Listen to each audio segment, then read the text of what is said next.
El mago, ya vimos todas sus virtudes, su inmensa capacidad. Faltaría agregar, como lo sugiere esta imagen, en este arte vemos una copa que semeja al Santo Grial, que si bien tiene que ver con el elemento agua en esa imagen, porque el tarot no solamente está configurado por los arcanos mayores, que son los que nosotros estudiamos, sino que también hay arcanos menores, es decir, es un mazo de baraja completo y en ese mazo existen las cartas referentes a los cuatro elementos de la naturaleza. El quinto elemento es el que contempla el tarot, es el espíritu que se adentra en el tarot y que conecta con el espíritu de unidad, ¿no es cierto? El espíritu creador. Entonces, ahí sobre la mesa estamos viendo la copa, que es el elemento agua, el pentáculo o la moneda esa con la estrella, que es el elemento tierra, la espada, que es el elemento aire, y el basto, la vara, que es el elemento fuego. Ahí tenemos al mago dominando los elementos, pero fíjense el detalle de que la copa es la que se ve de manera completa y es la más grande. Porque en las artes del tarot todos los detalles suman, todos los detalles dicen. Y esto tiene que ver con el Santo Grial, tiene que ver con que el elemento agua es el asociado al amor, no solamente al amor pasional que podemos conocer en la tierra, sino también al amor espiritual, al amor eterno, el que sostiene toda la vida, el amor vinculado con el ser y con nuestro ser. Y ahí conectamos con que el verdadero mago es aquel que concreta desde el amor, utiliza todos los elementos a su alcance para evolución y beneficio. Porque ya que hablamos de mago, podemos conectar o leer trabajos de magos de toda categoría y siempre los magos van a concretar realidades. Lo que no sabemos hasta qué punto eso va a interferir en su karma, porque el corazón tiene que ser muy puro, el pensamiento muy limpio y las intenciones sumamente altruistas. Ese sería el verdadero mago. Cuando este arquetipo está invertido, ya se subvierten también todos los elementos que maneja. Entonces ahí es donde encontramos personas que con grandes poderes pueden estar haciendo trabajos involutivos. Existen los magos oscuros, no es solamente una historieta de Harry Potter. ¿Por qué le decimos oscuro? En el universo todo lo creado le corresponde a Dios. Aquí no hay pequeños dioses que crean cosas aparte del gran espíritu, el uno mayúsculo. Por lo tanto, lo que se llama oscuridad en esoterismo y en Kabbalah se denomina luz oscura. Es lo que manejan estos magos. Ya se conoce que no va a tener victoria definitiva, porque el ser es uno, no está dividido, y sabemos que en algún momento todo va a tener que converger en la unidad de la divinidad, del único creador. Pero mientras tanto, en la dimensión del tiempo, tienen el poder que tienen. Todo lo que nosotros mentalmente, desde nuestra dualidad, calificamos como mal, ¿no? En opuesto al bien. Sí deberíamos considerar que en el universo todo está contemplado como experiencias de las conciencias de las criaturas y no es un partido de River y Boca, que estamos esperando a ver quién gane, sino que simplemente en la libertad de las conciencias, el Gran Espíritu permite que todos los seres experimenten y ahí vemos surgir todo tipo de realidad. En eso quería Es comentar que debe haber como distintos niveles, ¿no? Porque es un tema como importante que estás tocando. Más allá de la inteligencia para poder materializar las cosas, también por otro lado aparte está el nivel de conciencia con el que uno hace esas cosas. Entonces, de ahí, bueno, tenés los que están haciendo los magos realmente oscuros, están los que hacen un negocio que por ahí no mide las consecuencias de lo que hace. Entonces, bueno, evidentemente lo que afecta, lo que te afectaría ahí, que tenés que tener cuidado, es el karma, ¿no? Yo me quedo pensando en eso, cómo hay gente que consigue desde la oscuridad cosas y desde la luz. Si existiera el bien, esas cosas no deberían ocurrir, pero por ahí el bien es una idea que nosotros tenemos. Según nos dicen los maestros espirituales, hay una cosa muy cierta. Todos podemos experimentar infinitamente en la dimensión tiempo. Todo es posible en tanto y en cuanto podemos hacer nuestra experiencia con esto que llamábamos recién la luz oscura. Ahora, siempre vamos a quedar fuera de una unidad completa, porque justamente ese es el punto de la libertad. El ser no manifestado todavía en las conciencias nos va llevando siempre a la luz. Nosotros podemos elegir otros caminos, aunque no Claro. podemos llegar a decir soy uno con el Padre. Si uno quiere salir de la rueda de las reencarnaciones, tiene que elegir otra cosa que no sea la luz oscura. Y ahí vino Cristo a marcar un camino. Él se autodefinió como un camino.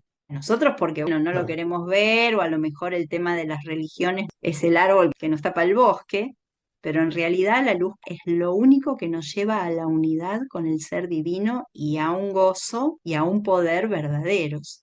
Todo el resto, en algún momento nos daremos cuenta. Lo que sí nos dicen ya espirituales de Oriente es que el karma justamente es el retorno de las acciones contra la unidad. La única falta de la conciencia sería cometer acciones que no nos llevan a la unión con el espíritu creador o impiden que otros seres lo hagan, ¿verdad? O sea, recordemos que hay tres aspectos: la unidad con uno mismo, con el ser en uno mismo, la unidad con el ser en el semejante y la unidad mística con el espíritu creador. Cuando nosotros hacemos el universo paralelo, siempre vamos a estar metidos en la rueda de las reencarnaciones y sujetos a las leyes del dolor. Hay muchos maestros que son los considerados avatares que han señalado el camino. Después queda en nosotros el tiempo que queramos experimentar en nuestras cuestiones, porque todas las experiencias nos ayudan a extraer sabiduría de las cosas. Entonces, si yo invierto 100 vidas en querer ser una deidad todopoderosa que maneja mundos, pero en la vida 101 descubro que por ahí no era, bueno, todo lo anterior vale, porque me sirvió para descubrir por mi propio conocimiento lo que conviene y lo que no conviene, lo que el ser divino propone y lo que mi ego propone. En términos divinos y espirituales no hay tiempo. Eso es una dimensión nuestra. El espacio y el tiempo y la dualidad es una dimensión nuestra. No interesa cuántas vidas, cuántas experiencias necesita mi alma para comprender por dónde es eso de hacerme luz y en dónde está el verdadero poder. Yo puedo probar mil cosas. No hay un límite. El límite está hecho en la ley. Es la propia vibración de mi conciencia lo que me va a situar en el universo donde a mí me corresponde. Será en un mundo superior, será en un mundo inferior, donde sea, pero no hay alguien que me lo impone, es la misma ley y mi frecuencia de conciencia. Lo que nos mueve en el universo es el grado de conciencia y lo que emanamos es aquello que nos da los entornos con los cuales nos vinculamos y nos da los poderes que podemos ejercitar. No hay otra situación. Y de todas maneras yo creo que todos internamente sentimos cuál es la acción correcta. Lo que pasa es que de ahí a hacerla está en juego todo lo demás, toda esa cosa que te nubla, los miedos, bueno. Pero yo creo que siempre lo sentís. Vos sentís cuál es el camino correcto. No sé por qué. Es como le dice Al Pacino en el perfume de mujer ahí en el juicio, en el medio del juicio. Yo siempre supe cuál fue el camino correcto, siempre, en cada situación. El tema es que no lo seguí. ¿Por qué? Porque es muy duro. Es una escena como icónica.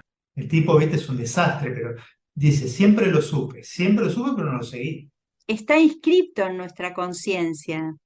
Es muy arduo porque ya estamos metidos en un planeta donde se estableció la dualidad. Hay Claro. otros caminos de evolución, ¿no? Cuando entramos al Claro, mito de Adán y Eva, fíjense que la serpiente le dice, este es el árbol del bien y del mal. Nosotros podíamos elegir seguir evolucionando conociendo solo el bien o podíamos evolucionar comiendo el fruto del bien y del mal. Cuando esa primera raza accede a eso, listo, ya se estableció todo el camino para los posteriores. Todas las almas que venimos a este planeta conocemos el bien y el mal, o debemos conocer el bien y el mal, ya se estableció en ese momento. la dualidad. Y no es cuestión de culpas. Por algún motivo no tenemos esa sumisión ante lo divino. Por algún motivo no podemos obedecer si no entendemos que es de esa manera. Por algún motivo existe en nuestra rama espiritual, porque hay muchísimos seres en el universo que no son iguales a nosotros, elegimos evolucionar a través del tiempo y el espacio y la dualidad. Entonces, bueno, ahora hace siglos que estamos en el dilema, a ver qué va a ser mejor, si es lo mismo una cosa que la otra. Pero es nuestra misma frecuencia de conciencia lo que ha determinado este camino evolutivo. Por eso mismo Interesante. también, claro, encarna alguien como Cristo que llegó a la unidad con el Padre para abrir una genética diferente y darnos otra opción. Porque si no, acá no salimos más del samsara. En el multiuniverso no hay nada casual, absolutamente nada casual. El caos es una ilusión para nosotros porque como no comprendemos por qué sucede cada cosa, porque somos como niños contemplando realidades que ni siquiera sabemos cuál es la raíz. Sí, una vez que sabes eso, ya no tenés miedo, como que hay algo que te está sosteniendo en este mundo, porque si no seríamos como Absolutamente. cosas revoleadas por el universo sin sentido, o sea. Esa es una de las ideologías de danza en nuestra tierra y hay un montón de gente que se adhiere a eso. Es lícito también. Sí. Hay tantos niveles de evolución, tantos niveles de experiencia. Cuando nosotros no robamos energía para realizar realidades paralelas que no corresponden a la ley, cuando hacemos las cosas acudiendo a la unidad con el Padre, se nos da el 100 por 1. Directamente hay regalo. No solo no tenemos que devolver ni nadie nos cobra nada, sino que hay regalo.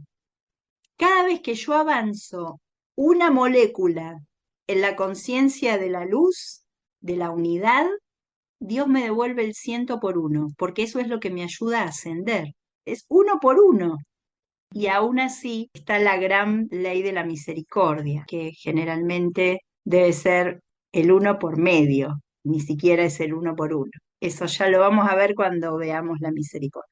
Fíjense el mago a dónde nos llevan, es muy, muy profundo.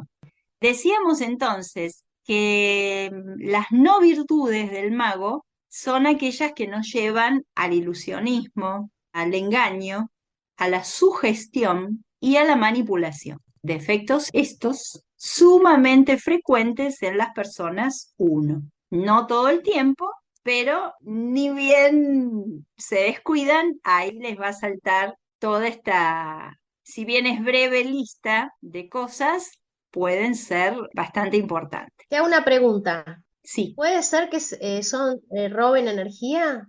sí, Por lo que vos dijiste, ¿no? las personas lo hacen, simplemente ya lo han aprendido a hacer en otras vidas, ahí se produce el robo de energía. El instinto de supervivencia es tan intenso que lleva a estas personas a robar energía. ¿Por qué? Porque no han aprendido el trabajo de conectar ellos mismos con la fuente de la vitalidad y de la divinidad. Ese es el único punto. Por eso merecen realmente una gran compasión, más allá de que por supuesto les va a tocar el karma, ¿no? O sea, todo tiene un retorno.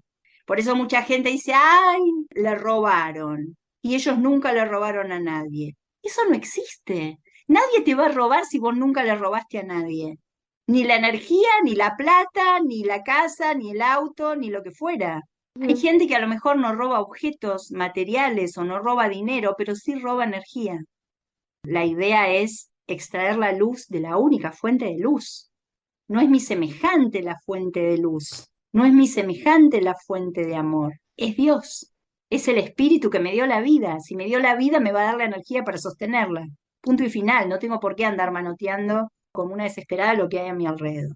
Esto lo podemos tener en conciencia y lo único que podemos hacer es observar qué nos pasa cuando llegamos a estos puntos límites, hacer esto o hacer esto otro.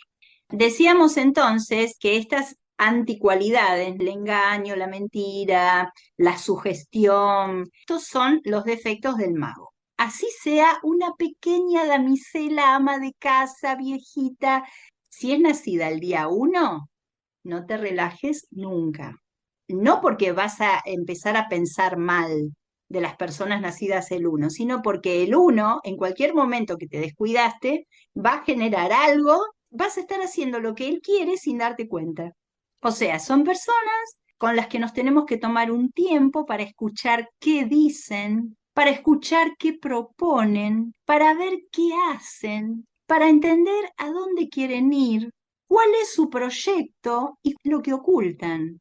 Porque es el arte del uno, es la verdad a medias. Yo no te miento, pero tampoco te digo todo. Es como la letra chica del contrato. Si tenemos un niño uno, un hijo, bueno, siempre nos va a estar chamullando con algo. Un poco se alimenta de ese juego, ¿no? Hasta dónde puedo hacer lo que quiero y hasta dónde le puedo hacer creer al otro lo que a mí me conviene. No estamos hablando aquí de maldad, estamos hablando de las dinámicas que juegan en este arquetipo.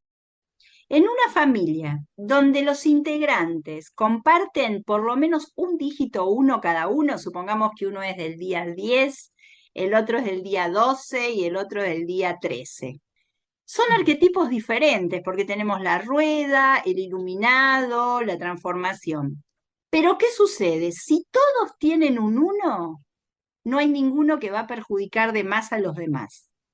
¿Por qué? Porque ni bien uno de los unos empieza con sus artilugios, con sus ilusionismos, con sus mentiras, con sus historias, los otros uno inmediatamente van a saber cómo responder a eso, porque los tres manejan un uno. Si en una familia hay dos que tienen uno y tienen el 20, el 2, el 4, ahí ya vamos a tener que confiar en otras cosas, porque esos arquetipos no tienen la velocidad mental, la perspicacia, el ingenio y esta cuestión de hacerte la trampa cuando menos te lo esperas. Entonces siempre puede llegar a estar en déficit y hay que desarrollar mucho la virtud arquetípica del que no tiene el uno para poder contrarrestar los manejos de los unos. Esto es importantísimo. Lo he visto en muchas familias, que siempre el que no tenía el uno quedaba como el pollo mojado. Ese era el último que entendía, ese era el que no se había dado cuenta, ese era el que confió, el que pensó que los demás tenían otra intención, y en realidad era el que no tenía el uno. ¿Puede ser envidiosos también? La envidia les dura muy poco, porque lo que vos tenés enseguida lo van a conseguir por otro lado. Y en todo caso van a lograr pedírtelo prestado y si te descuidás se van a quedar con lo que envidiaban, ¿no? O te lo piden prestado en usufructo, pero la cuestión que lo van a tener.